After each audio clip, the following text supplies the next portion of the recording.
Pemirsa dan sahabat Pesona Talkshow, balik lagi kita di Bincang Santai bersama institusi, masih bersama DP3AC SKB, tentunya bersama dengan Kepala Dinasnya langsung Bapak Asraf Suryadin. Kita di segmen terakhir untuk obrolan bincang kita Ya. di hari ini. Nah, Pak, di tahun 2023, Mm-mm. 2022 dan sekarang masuk di Ya. 2023, hal-hal apa saja yang kemarin belum tercapai dan akan dilaksanakan di Ya. 2023 Ya. ini oleh DP3AC SKB, Bapak? Ya. Baik. Bagaimanapun juga kita punya keinginan ya. Ya, Punya keinginan. Keinginan itu harus kita wujudkan dalam bentuk kerja. Ya. Nah, di tahun 2022 kita sudah propila. Ya, artinya sudah provinsi layak anak. oh, Ya, kabupaten Propila. kota layak anak ya sudah. Nah, hanya saja kita usahakan naik kelas, Ya, kan yang akan dicapai begitu. di tahun Ya, 2023. jadi kabupaten kota itu yang tadinya masih pratama, Mm-mm, kita usahakan semuanya mengarah kepada madya. Ya, mm-mm. minimal ya, yang tadi yang pertama. Ya, Yang madya kita usahakan nanti ke nindya. Yang nindya kita usahakan ke utama. ya. Itu yang KLA. Mm-mm, Sehingga dari sisi kualitas ada yang harus kita benar. mm-mm. Apa yang menjadi permasalahan di tahun kemarin, kelemahan apa yang kita lihat, itu harus kita benar. Makanya butuh koordinasi yang kuat.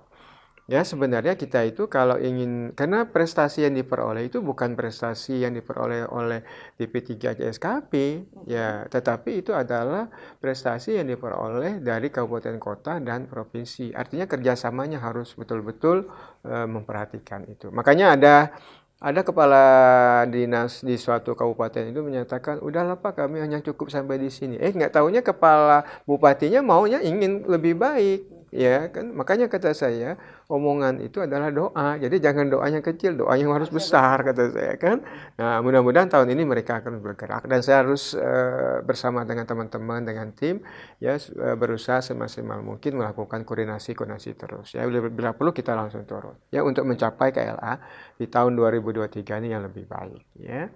Nah, jangan sampai turun maksud saya kan Iya, ya. Kalau betul. kalau satu aja kabupaten yang non KLA turun Akan berpengaruh? akan berpengaruh dan KLA provinsi nggak tercapai. Oh, oke. Ya, itu ya. Jadi ini sebuah anulah, Tantangan sebuah ya Pak ya, ya, jadi yang sebuah harus tantangan yang harus kita kerjasamakan dengan baik pada mereka. Makanya hari ini jam pukul 13 nanti itu ada ini ada semacam Zoom dengan pihak kementerian menangani masalah KLA ini nanti ke depan harus seperti apa, evaluasinya seperti apa ya.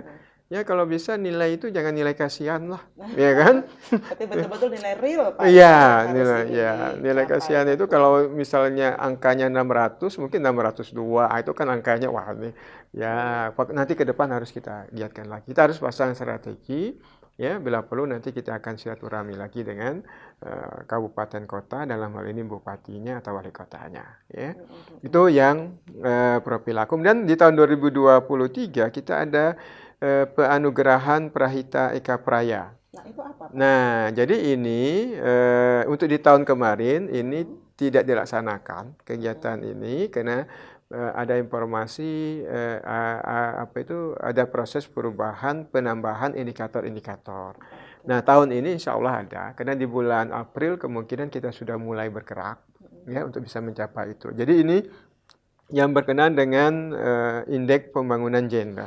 Indeks pembangunan gender. Indeks pembangunan gender ini sebenarnya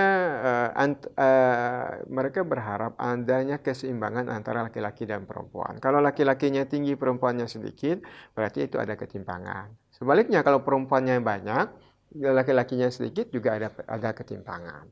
Nah, jadi kita termasuk rendah ya, bahkan urutan kedua setelah salah satu ada provinsi lah ya, ya kita termasuk rendah indeks ini. Nah, indeks pembangunan gender ini salah satunya itu adalah masalah yang berkenaan partisipasi perempuan di parlemen itu Nah, rendah. betul. Ini menarik nih Pak. Ya, Kita yang nah, terendah nomor ya, 2 ya. untuk gender keperempuannya. Dan sekarang Nah, ini udah masuk ke tahun politis ya. loh Pak. Ini seperti apa nih Nah, sekarang ini pihak jadi kita dinas? di tahun kemarin kita tidak apa ya, karena kita sebenarnya tahun kemarin kita udah siap.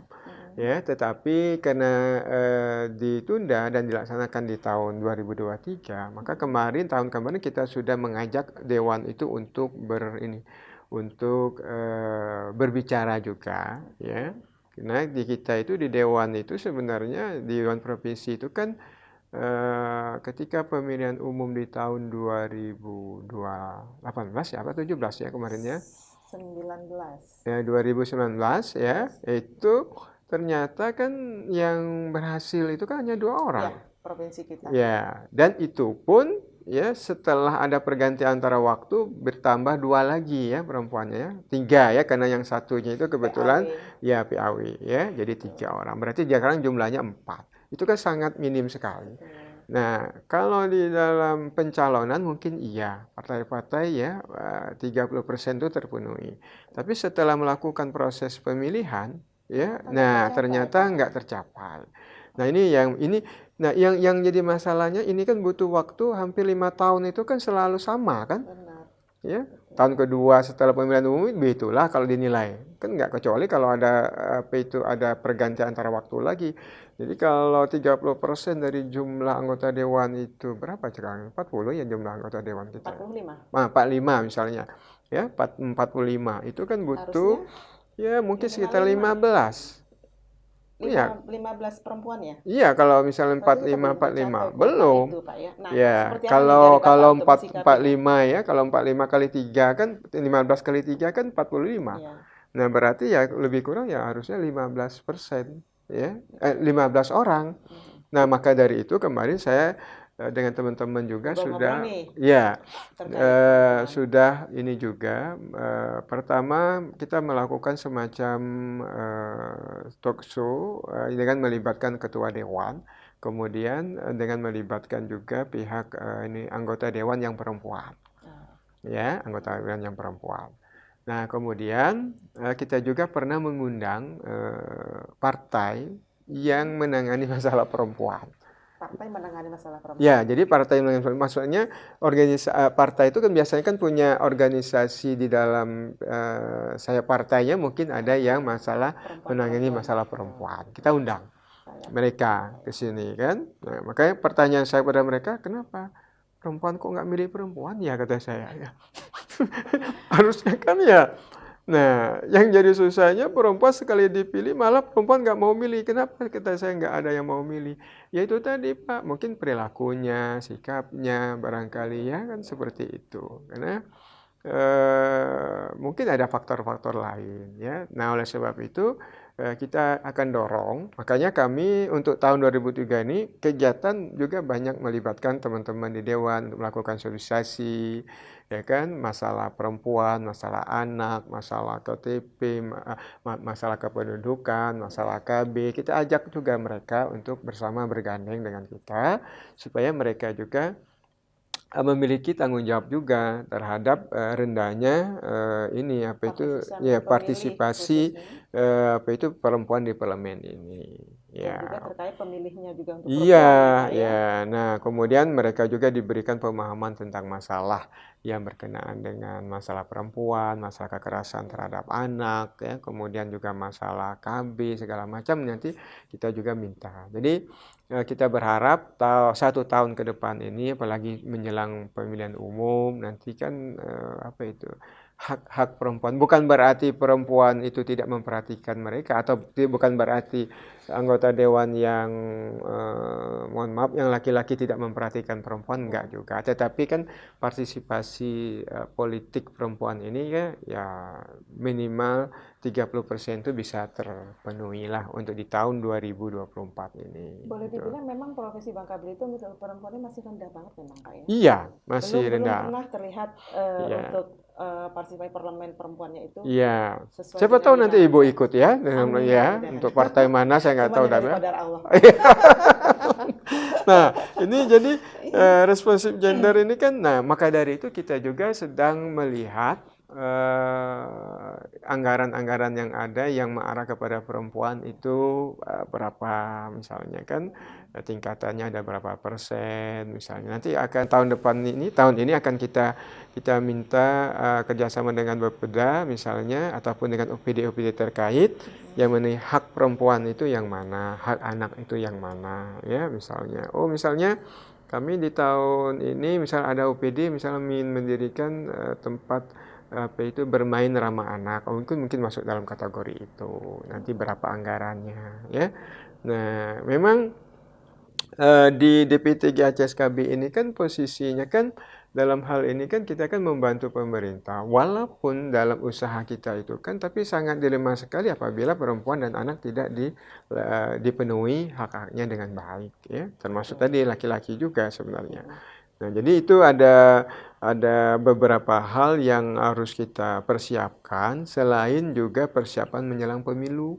Ya, untuk pemilu ini kita berusaha untuk mensupport kabupaten kota, terutama di Dukcapilnya, ya, agar melakukan penyisiran di setiap sekolah-sekolah.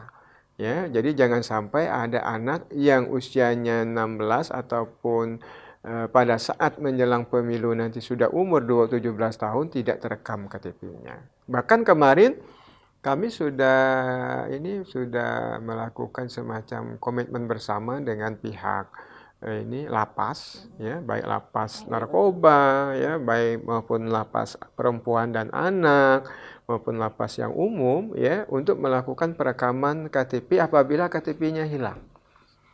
Ya, jadi kita lakukan perekaman di tempat di mana mereka dibina. Ya, misalnya di lapas narkoba, ya kita lakukan di sana. Kita akan bekerja sama dengan pihak Dukcapil Kota, ya, ataupun Dukcapil Kabupaten di mana ada warga mereka yang berada di lapas tersebut agar dilakukan perekaman. Ya, nah kalau mereka menyatakan kami belum pernah merekam sama sekali, kita cek aja menggunakan sidik jari dan alis matanya. Bisa ketahuan kok. Nah, jadi nanti kita rekam. Jadi tidak ada masyarakat yang tidak memiliki kartu identitas, ya, sehingga pemilu nanti berjalan dengan baik. Ya, jadi jangan ada alasan untuk tidak mengikuti pemilu karena KTP nggak ada. Bahkan sekarang ini kalau ada warga negara asing yang kemarin memiliki KTP yang hampir sama blankonya, ya, dengan KTP yang penduduk Indonesia, maka untuk di tahun sekarang ini silakan melakukan perubahan. Jadi bentuk KTP-nya sudah berubah, bukan seperti KTP yang seperti kita, tapi dia warnanya sudah berbeda. Kalau nggak salah itu agak ke warna merah jambu lah gitu, ya, sudah mengarah ke sana. Jadi jangan sampai nanti asumsinya, oh kok itu orang asing misalnya kok bisa ikut pemilu? Karena KTP-nya kan hampir sama, kalau hanya tulisan aja warga negara asing. Sekarang KTP-nya sudah dilakukan perubahan warnanya. Jadi kalau ingin melakukan proses perubahan warna itu, ya silakan pihak warga negara asing melakukan ke Dukcapil setempat untuk dilakukan perubahan. Ya, belangko. Jadi harus cukup benar-benar akurat, benar-benar harus untuk data kependudukan terkait dengan pemilu 2024 ini nanti dari Dinas Batam. Ya, jadi mungkin kita akan melakukan memberikan informasi banyak kepada masyarakat agar masyarakat itu bisa dari sisi administrasi kependudukan itu bisa berjalan dengan baik. Karena begini, mohon maaf ya, masyarakat kita ini kalau nggak terdesak kan kadang-kadang mereka malas. Ya, itu. Nah, tapi kalau sudah terdesak, akhirnya mau cepat, nggak sesuai dengan aturan, marah lagi nanti. Kadang-kadang kan begitu. Iya, kita beritahu sabar aja, ini kan pasti selesai. Tapi enggak. Tapi itu tadi, waktu. Nah, sebenarnya dalam aturannya itu Dukcapil itu kan posisinya pasif. Artinya masyarakat, namanya juga kesadaran ya, yang harus aktif gitu kan. Nah, tapi kadang-kadang ya kita, misalnya sekarang ini juga ya, masalah foto di KTP itu, kalau posisi kita misalnya, kalau dulunya, mohon maaf, dulunya misalnya wajahnya seperti ini, tapi setelah berapa tahun kemudian wajahnya berubah, ya mungkin ya karena fisik yang sudah menua kadang-kadang ya, sehingga kadang-kadang nggak bisa terekam lagi oleh kamera misal ataupun oleh ini. Bisa terjadi seperti bisa terjadi, Bu. Ya, bisa terjadi. Makanya waktu di salah satu kabupaten, waktu itu di Kabupaten Belitung, itu saya tanya, kenapa ini masyarakat ganti KTP? Ini kan masih bagus KTP-nya, Pak. Enggak. Jadi KTP dia itu kalau di dalam apa itu, misalnya dia di bandara atau di mana, ya, Sudah nggak ke sudah nggak terekam lagi rekaman wajahnya, lagi. itu nggak bisa lagi dengan wajah dia, dengan wajah KTP-nya itu udah nggak bisa. Ya mungkin waktu itu dia apa ya, mungkin agak ini barangkali mungkin waktu itu kita tuh biasanya KTP itu waktu masa zaman SMA ya. Ya benar SMA kan ketika udah berapa puluhan tahun mungkin sudah berubah nggak sehingga nggak Oh, bisa terekam lagi. Itu bisa diganti dengan KTP dengan wajah sekarang. oh, nggak Ya itu. teridentifikasi Ya, lagi tidak berarti. teridentifikasi. Nah, itu bisa dilakukan. Ya, jadi masyarakat Bangka Belitung ya untuk masalah KTP itu ya karena masalah di beberapa tempat itu kita usahakan nanti jangan sampai kalau di Pangkal Pinang itu ada ketika mereka menikah udah ada berapa pergantian KTP-nya diganti ya, Betul. kemudian kakaknya diganti Diganti, ya, betul. selain dapat akta pernikahan juga ya kan, itu ada 3 minimal. Ya, itu. Kemudian kalau punya anak, anak juga nanti dibawa akta kelahirannya, ya. Kemudian kakaknya berubah, ya, minimal 2 itu nanti akan melakukan semacam perubahan, ya kan. Nah, jadi kita memang harus punya target untuk di tahun 2023 itu, ya salah satunya tadi ya untuk meningkatkan indeks perlindungan anak juga. Maka dari itu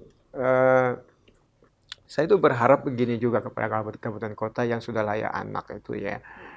Untuk iklan-iklan rokok itu mohon maaf kalau bisa itu dihindarilah ya. Ya, mohon maaf kadang-kadang saya kadang-kadang lihat di jalan-jalan protokol ya Anak-anak terutama berkonsumsi ya. rokok, Pak, ya. Ya, itu juga ya karena anak kan harus dilindungi dari ini.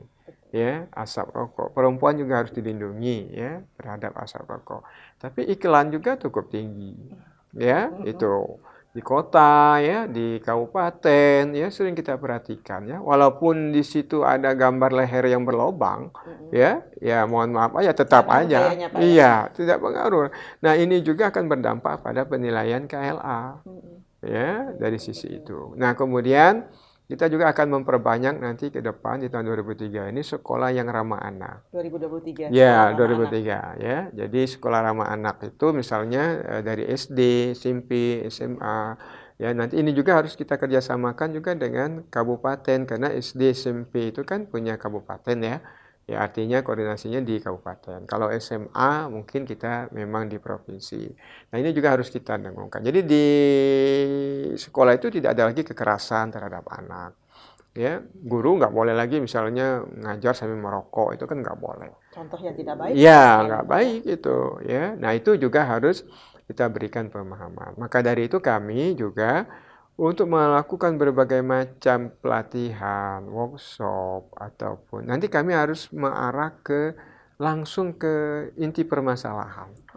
Ya, jadi kita tidak lagi misalnya besok ini ada informasi berkenaan dengan penduduk non permanen. Jadi penduduk non permanen itu misalnya ada teman dari Jakarta kemudian ditugaskan ke sini lebih dari 1 tahun, maka dia sebenarnya wajib untuk mendaftar menjadi penduduk non permanen.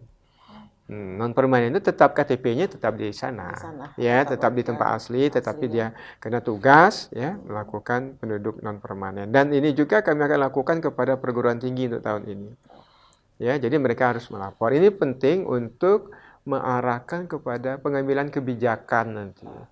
Ya, kalau penduduk itu banyak yang datang ke di sini, tetapi ternyata bukan penduduk kita, tapi dengan adanya laporan penduduk non permanen, mungkin fasilitas yang di fasilitas publik mungkin akan ditambah kan misalnya. Ya, oh ternyata misalnya di salah satu perguruan tinggi misalnya, itu kan biasanya kan banyak itu mahasiswa kan. Mahasiswa itu kan kebanyakan KTP-nya kan masih KTP tempat asal mereka. Nah, nanti itu akan dilakukan semacam ini perubahan menjadi penduduk non permanen. Ya, jadi ada surat keterangan pada mereka. Jadi ketahuan nanti ya penduduk permanennya ada berapa. Ya, nanti fasilitas publik yang ada di sebuah kampus itu ya mungkin harus ditambah, jalan harus diperbaiki, mungkin diperlebar dengan semakin banyaknya masyarakat kan yang di situ. Nah ini juga kita akan kerjasama dengan pihak perguruan tinggi untuk menyampaikan sosialisasi itu ya sehingga administrasi kita itu tertib. Kelemahan kita itu kan kadang-kadang kan kalau nggak terdesak ya nggak tertib administrasi. Sudah ada pun kadang-kadang meletaknya di rumah juga entah kemana-mana, akhirnya bingung juga. Ya kalau udah, oh ini kemana berkas ini kan? Nah ini juga menjadi permasalahan. Tapi saya berharap masyarakat ya di mana saja berada ya mohon kiranya untuk bisa ya menertibkan administrasi kependudukan ini. Ya kasihan nanti kepada pewaris mereka kalau data-datanya nggak lengkap segala macam kan seperti itu. Nah jadi ini ya di tahun 2023 kita ada beberapa kegiatan yang harus kita laksanakan yang memang cukup padat ya aktivitas kita karena ada beberapa bidang ya dan semua bidang ini ya bersentuhan dengan masalah peningkatan sumber daya manusia semua. Peningkatan sumber daya manusia ya kan? yang ingin dicapai. Ya, kalau keluarganya baik, melahirkan anaknya juga yang baik, ya, nanti kan akan berdampak juga kepada kemajuan bangsa ini pada masa yang akan datang. Karena berbicara tentang kualitas, apakah kualitas perempuan, kualitas anak ataupun SDM lain itu kan butuh waktu yang tidak itu butuh waktu yang cukup lama kan ya tapi dari mulai sekarang kita persiapkan ya seperti itu ya. Untuk yang terakhir nih Pak ya dalam himbauan yang paling penting yang sangat mendasar yang ingin Bapak sampaikan kepada masyarakat terkait di dinas Bapak. Ya jadi kalau sesuai dengan fungsi kami ya pertama ya kita berusaha untuk melahirkan bukan berusaha ya memang harus untuk melahirkan keluarga yang berkualitas ya dari keluarga yang berkualitas itu nanti akan berdampak kepada generasi-generasi berikutnya ya jadi mereka kalau sudah berkualitas keluarga itu ya dari banyak sisi maka nanti akan berdampak pada generasi berikut mereka ya seperti anak mereka taat pada sistem administrasi ya kemudian tidak ada kekerasan di situ ya kemudian hak-hak mereka terpenuhi ya kemudian hubungan dengan masyarakat juga baik nanti. Nah dari tingkatan-tingkatan itu nanti maka kalau semuanya rapi baik saya rasa prestasi itu akan menyusul juga ya jadi kita bukan hanya sekedar mengejar prestasi tapi kita akan mengejar dulu hal-hal yang berhubungan dengan kualitas manusianya yang dimulai dari keluarga ya kalau keluarganya baik ya nah, makanya pemahaman keagamaan juga sebenarnya harus tinggi ya pemahaman agama juga harus tinggi ya nah sehingga nanti kami di DP3 ACSKB tetap mempertahankan KLA itu ya sampai ke Profila dengan kualitas yang lebih baik kemudian kita juga berharap di tahun ini API tadi Anugerah Prahita Eka Praya tadi juga kita peroleh tetapi dengan kelas yang lebih baik ya seperti itu ya. Kemudian kinerja kita juga akan semakin meningkat. Makanya saya bilang dengan teman-teman setiap apel pagi dan sore ya kita bekerja tidak hanya sekedar mengandalkan kemampuan intelektual tapi kita juga bekerja harus dengan hati ya dengan akhlak yang baik. Kenapa? Ya mudah-mudahan kehadiran mereka di sini ya tidak berpikir ketika datang ke kantor tidak berpikir di rumah. Ya, ketika di rumah jangan berpikir tentang kantor. Ya kan? Ya. Artinya di rumah udah selesai dari pagi tadi sebelum selesai mulai dari subuh sampai akan ke sini akan ke kantor ya. Nah, kemudian silakanlah bekerja dengan baik. Pekerjaan di kantor jangan dibawa ke rumah. Karena di rumah itu adalah hak untuk anak dan keluarganya semua ya. Oke, yang lainnya Pak supaya pengen lebih tahu lagi tentang DPA3CSKB bahwa dinas juga punya websitenya ya kan Pak ya? Oh ya, Nah, jadi boleh bisa disampaikan. kita punya website juga. Jadi website kita itu ya silakan saja bisa dilihat, diamati. Dan karena kita juga punya Pranata Humas. Ya, Pranata Humas itu ya karena mereka juga fungsional, ya mereka diwajibkan. Termasuk kegiatan hari ini nanti insya Allah akan dibuat di website kita, ya. Silakan dibuka di DP3ACSKB Provinsi Kepulauan Bangka Belitung. Ya, di situ banyak berita juga, ya, yang tentunya juga kita boleh juga menerima saran, masukan, ya. Nah, kepada masyarakat yang ada keinginannya untuk minta bantuan dari sisi penanganan masalah perempuan dan anak, ya monggo silakan. Sungkan ya untuk Ya, bisa ya karena berhubungan kita juga langsung punya UPTD, dengan termasuk kita juga punya mobil molin ya, mobil molin yang nanti bisa menjangkau apabila terjadi kasus-kasus terutama perempuan dan anak. Dan ini juga perlu kami sosialisasikan juga nanti untuk di tahun 2023 ini misalnya di lingkungan-lingkungan pasar ya, biar mereka nanti kami kalau misalnya ada kegiatan di salah satu sekolah nanti kami datangi juga supaya mereka paham, oh ternyata ini ya. Ya, jadi mereka itu selama ini kan mungkin ada yang tidak paham, ada yang tidak tahu, ya. Kemudian disimpan saja dalam hati, ya, nggak bisa disampaikan. Kalau dia disampaikan, ya insya Allah bisa kita cari solusinya bersama, ya. Ya, seperti itu.